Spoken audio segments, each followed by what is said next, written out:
Bonjour à tous et à toutes, c'est Feldup, et aujourd'hui je vais faire une vidéo vraiment pas habituelle pour cette chaîne. Déjà vous pouvez entendre que j'ai la voix cassée, mais ça n'a rien à voir avec ce que cette vidéo va dire, mais également parce que c'est quelque chose que je fais très peu sur ma chaîne, c'est-à-dire des vidéos de théorie. Je sais que ça marche très bien et c'est pour ça que je n'en fais pas, surtout parce que je n'ai pas envie de répéter des théories que je n'ai pas fait. Et là cette fois-ci, je suis assez fier de moi, j'ai fait une théorie qui tient la route, sur un sujet que je trouve plutôt intéressant et entièrement fait par moi. Alors j'imagine que beaucoup de gens ont dû faire cette théorie déjà et ont dû déjà l'exposer plein de fois, j'ai même pas regardé, parce que c'est assez évident. Aujourd'hui on va parler d'un artiste dont j'ai des avis plutôt mitigés, mais que j'ai toujours trouvé plutôt intéressant. On va parler de XXXTentacion. Vous le savez, cette année, XXXTentacion est mort. C'était un rappeur qui faisait partie de la grande mouvance des rappeurs SoundCloud, qui s'est fait beaucoup connaître avec le morceau Look at Me, mais également par des morceaux plutôt déprimants et représentant un peu la tristesse de choses que des jeunes adolescents peuvent bien connaître, etc. Et c'est pour ça qu'il a eu un grand succès majoritairement, notamment avec l'album 17 et l'album Question Mark. Deux albums vraiment hyper inégaux je trouve, mais qui contiennent chacun à la fois des excellents morceaux comme des morceaux très très mauvais, mais voilà, c'est que mon avis. Par exemple, un 17 contient des morceaux vraiment très moyens, genre Save Me, je trouve que c'est pas bon, ou alors encore Orlando que j'ai vraiment pas aimé, mais à côté il y a quand même Jocelyn Flores qui est pour moi excellent, voilà. Je donne mes avis parce que j'aime bien la musique. Le personnage d'XXXTentacion était extrêmement controversé parce que ce gars-là était extrêmement violent, il battait sa femme, etc. Bon, beaucoup de gens réfuteront ce que je dis, mais c'est ce que la justice disait. Donc, il ne faut absolument pas minimiser les événements et les choses horribles qu'il a fait, notamment quand il tapait des gens en prison ou qu'il tapait des gens dans la rue. Mais en revanche, on peut saluer le fait que ce gars, vers la fin de sa vie, voulait s'excuser et vraiment se repentir de ses problèmes. C'est dommage, il n'a pas eu le temps de compléter sa tâche. Il s'est fait rattraper par la mort, il s'est fait abattre par des gens qui lui voulaient du mal. Très récemment est sorti l'album Skins, un album posthume de XXXTentacion que je n'aime pas. Je n'aime pas parce que pour moi ça sent l'album pas fini, qui est un coup de pute de la part de commerciaux qui veulent faire cracher de l'argent par des fans de quelqu'un qui est mort. Je trouve que c'est pas sympa. En revanche, je l'ai quand même écouté sur YouTube gratuitement parce que jamais j'achèterais un truc comme ça. Et j'ai remarqué qu'il y avait quand même un truc très étrange avec cet album.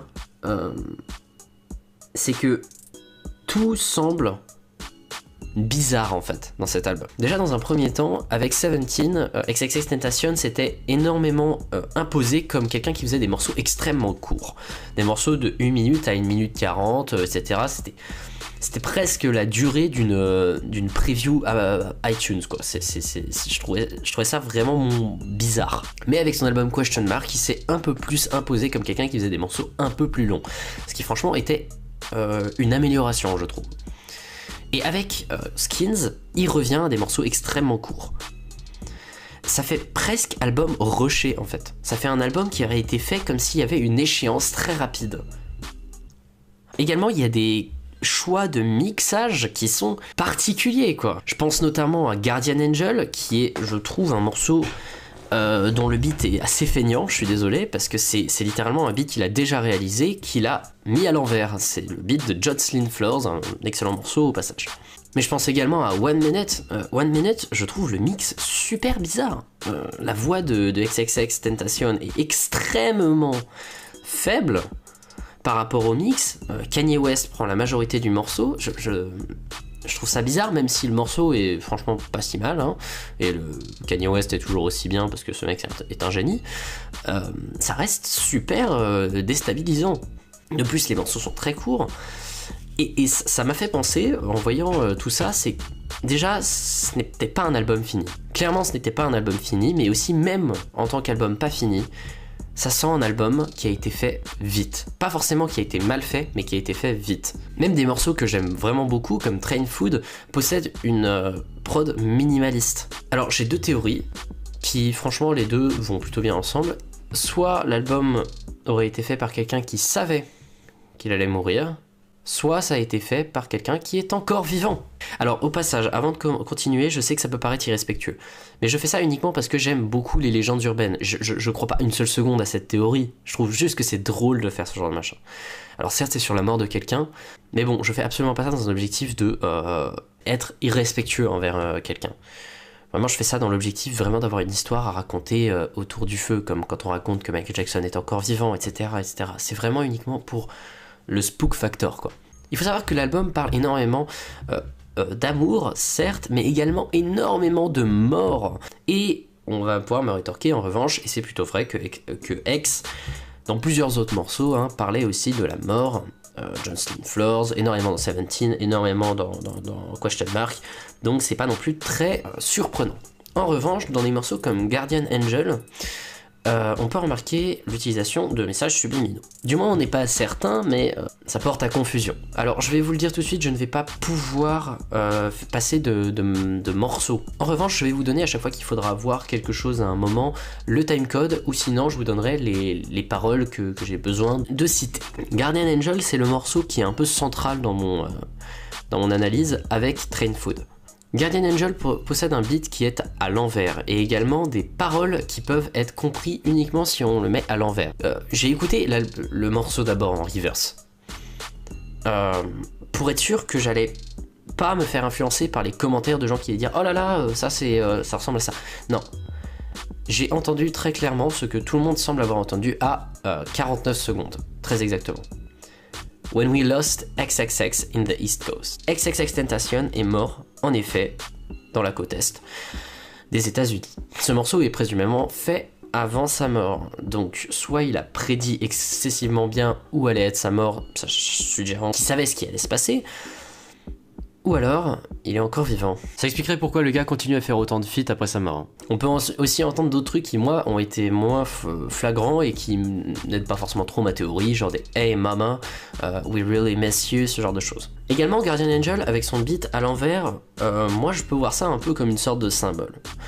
Dans un sens, le beat de Jocelyn Flores, c'est avant tout un morceau qui est dirigé vers quelqu'un de mort, fait par quelqu'un en vie.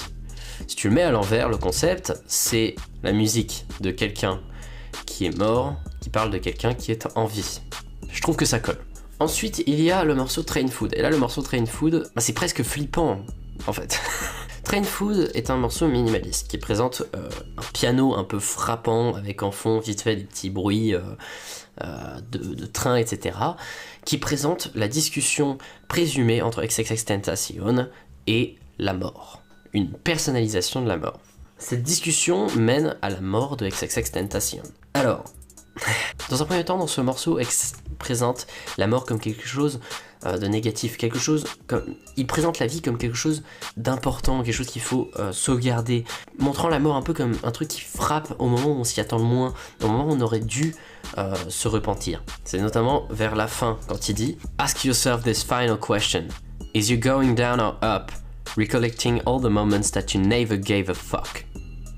Now it's here, death has now arrived, time's finally up. » Tu voudrais dire en soi, réfléchis, pose-toi des questions, est-ce que tu vas aller en haut ou en bas, donc au paradis ou en enfer, et pose-toi des questions sur tous les moments où tu n'en as jamais rien eu à foutre, et maintenant ta mort est arrivée, le temps est arrivé. Et c'est particulier d'entendre ça de la part de quelqu'un qui avait tweeté il y a plusieurs mois « J'ai soufflé mes bougies à 13 ans en espérant ne pas être en vie à 18 ans ». Le morceau présente également la mort de quelqu'un qui serait de retour chez lui, qui serait mort à approximativement 30 minutes de chez lui, qui serait mort près d'une voie ferrée, ce qui ressemble un peu, franchement un peu, aux conditions de la mort de XXXTentacion, qui montrerait vraiment une précision importante. Bon, ça c'est les arguments majeurs, mais maintenant si je devais parler d'arguments, en fait, on va dire plutôt stylistiques. L'album a beaucoup de morceaux qui sonnent comme des relâchements, un peu comme s'il y avait une sorte de paix qui s'insufflait de ces morceaux. Je pense notamment au morceau Wow,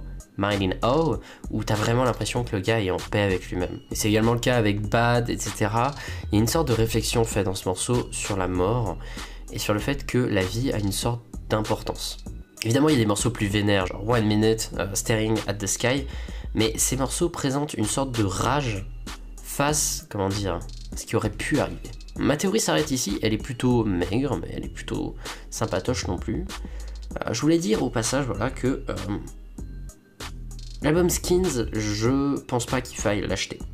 Je pense que c'est un album opportuniste de la part de producteurs qui ont pris les derniers bouts d'un artiste intéressant et talentueux pour en faire une sorte de masse informe sans vraiment trop d'intérêt artistique. Je voudrais dire à la fin que ce que XXXTentacion avait par rapport aux autres rappeurs qu'il y avait de son temps est quelque chose qu'on a très peu trouvé, c'est un personnage. Le personnage de XXXTentacion est intéressant. Le gars avait une présence, même si je n'aimais pas trop sa musique, je trouvais que le gars avait une psyché, bien que dangereuse, hyper intéressante. Donc je pense quand même que c'est une perte pour la musique. Le mec était complexe, pour pas dire quelqu'un de dangereux, vraiment d'hyper dangereux, mais il était quand même intéressant. Bref, je pense qu'il ne faut pas jubiler de la mort de quelqu'un, et donc je vous invite quand même à être respectueux dans les commentaires. Sur ce, je vous dis à plus, et je voudrais juste vous annoncer aussi que moi aussi j'ai sorti un album récemment, et que In a White Room, qui a d'ailleurs été plutôt bien reçu. Je vous invite à l'écouter, c'est sur mon Bandcamp, donc au lien qui sera dans la description. Merci beaucoup d'avoir suivi cette vidéo, et à la prochaine.